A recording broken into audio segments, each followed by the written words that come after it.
ஒரு காரசாரமான mutton pepper குழம்பு எப்படி பண்ணுறதுன்னு பார்க்கலாம் வாங்க. ஃபஸ்ட்டு ஒரு மசாலா ரெடி பண்ணி எடுத்து வச்சுக்குவோம். ஒரு பேனில் கொஞ்சம் நல்லெண்ணெய் சேர்த்திக்கலாம். இப்போது இதில் எல்லா மசாலா சாமானையும் நம்ம சேர்த்திக்க போகிறோம். ஒரு டேபிள் ஸ்பூன் கடலைப்பருப்பு, ஒரு அன்னாசிப்பூ, 8 லவங்கம், 2 துண்டு பட்டை. நான் சிலோன் பட்டை சேர்த்துறேன். இது அவ்வளோ காட் இருக்காது, ஆனால் இதோட டேஸ்ட் எனக்கு ரொம்ப பிடிக்கும்.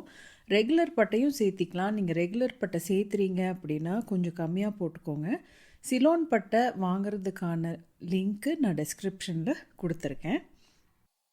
1 டீஸ்பூன் சோம்பு, 1 டீஸ்பூன் சீரகம், 1 டேபிள் ஸ்பூன் வர கொத்தமல்லி, 1.5 டேபிள் ஸ்பூன் மிளகு, 1.5 டீஸ்பூன் கசகசா, கொஞ்சம் கருவேப்பிலை. இதெல்லாம் நல்லா லோ ஃப்ளேமில் ஒரு 2-3 நிமிஷம் நல்லா ஃப்ரை பண்ணி எடுத்துக்கலாம். லோ ஃப்ளேமில் கைவிடாமல் ஃப்ரை பண்ணி எடுத்துக்கோங்க.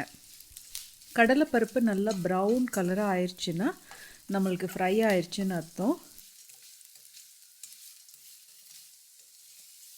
இப்போ பார்த்தீங்கன்னா எல்லா இன்க்ரீடியன்ட்ஸும் நல்லா ப்ரௌனாக வணங்கிடுச்சு. இதை இப்போது ஒரு தட்டத்துக்கு மாற்றி ஆற வச்சுக்கலாம். அதே பேனில் இன்னி கொஞ்சம் ஆயில் சேர்த்திக்கிறேன். ஆயில் சேர்த்திட்டு இதில் 2 முழு பூண்டு உரித்து சேர்த்திக்கிறேன். 2 இன்ச்சு இஞ்சியும் சேர்த்திக்கிறேன். ஒரு 4 பச்சை மிளகாயும் கொஞ்சம் கருவேப்பிலையும் சேர்த்தி நல்லா ஃப்ரை பண்ணி விட்டுருங்க. இப்போது இதில் ஸ்லைஸ் பண்ணி வச்சுருக்க வெங்காயத்தை சேர்த்திக்கலாம்.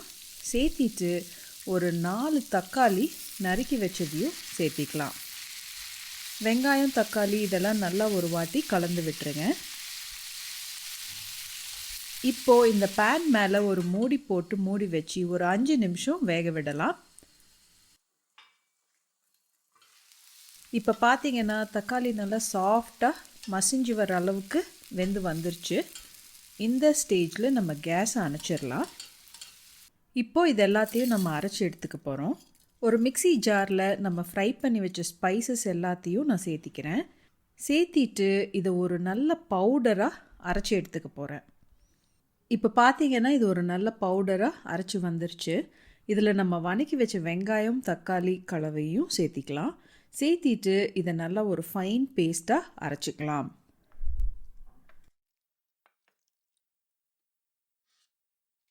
நம்ம மட்டன் குழம்புக்கான ஒரு அருமையான மசாலா பேஸ்ட் இப்போ ரெடி ஆயிடுச்சு. நல்லா ஸ்மூத்தாக அரைச்சி எடுத்துக்கோங்க.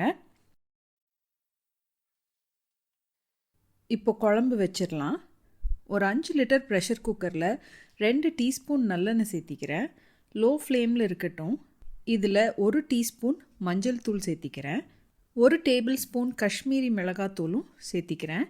சேர்த்திட்டு லோ ஃப்ளேமில் ஒரு 10-20 செகண்ட் ஃப்ரை பண்ணி விட்டுருங்க. காஷ்மீரி மிளகாய் தூள் காரம் இருக்காது, குழம்புக்கு நல்ல கலர் கொடுக்கும். ஆனால் லோ ஃப்ளேமில் ஃப்ரை பண்ணுங்கள். ஹை ஃப்ளேமில் பண்ணிங்கன்னா மசாலா பொடி தீஞ்சிரும். இப்போது நம்ம மட்டன் சேர்த்திக்கலாம். மட்டன் நல்லா எலும்பு இருக்கிற மாதிரி பார்த்து சேர்த்திக்கோங்க. குழம்புக்கு எலும்பு தான் நல்ல டேஸ்ட் கொடுக்கும். வேகும்போது எலும்பில் இருக்கிற ஜூஸஸ் எல்லாம் இறங்கி குழம்பு நல்ல ருசியாக இருக்கும். உடம்புக்கும் உங்களுக்கு எலும்போட ஜூஸ் ரொம்ப நல்லது. இதில் கொஞ்சம் கருவேப்பிலையும் கல்லுப்பு சேர்த்திக்கலாம்.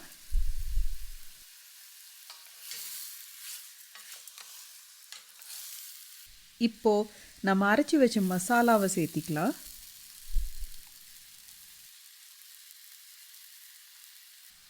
சேர்த்திட்டு மிக்சியை ஒரு கப் தண்ணியில் அலசி அந்த தண்ணியையும் நான் சேர்த்திக்கிறேன். ஒரு வாட்டி நல்லா இது எல்லாத்தையும் கலந்து விட்டுருங்க.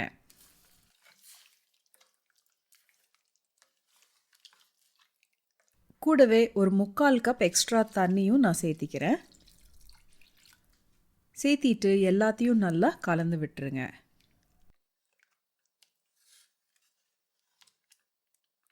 இப்போ குக்கர் மூடி போட்டு விசில் வச்சிடலாம். முதல் விசில் வரட்டும். முதல் விசில் வந்ததுக்கப்புறமா கேஸோட ஃப்ளேமை சிம்மில் வச்சுருங்க. எவ்வளோ லோ ஃப்ளேமில் வைக்க முடியுமோ அவ்வளோ லோ ஃப்ளேமில் வச்சுருங்க.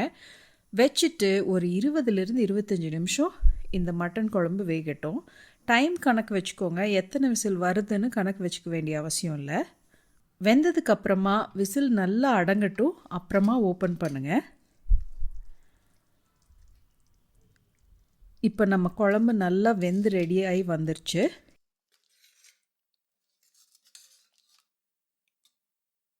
இப்போது இதில் ஒரு 1/4 கப் தேங்காயை 1/4 கப் தண்ணி சேர்த்து அரைச்சி வச்சுருக்கேன், அதை சேர்த்திக்கிறேன்.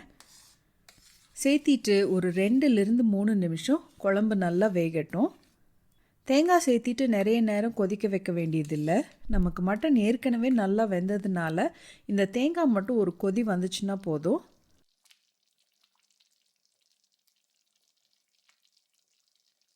நம்ம மட்டன் குழம்பு சும்மா தலைன்னு கொதிக்குது, அடுப்புலேருந்து இறக்கிடலாம்.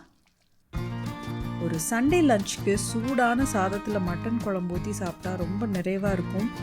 இந்த ரெசிபி உங்களுக்கு பிடிச்சிருந்துச்சுன்னா நம்ம சேனலுக்கு மறக்காமல் சப்ஸ்கிரைப் பண்ணுங்கள். தேங்க்யூ.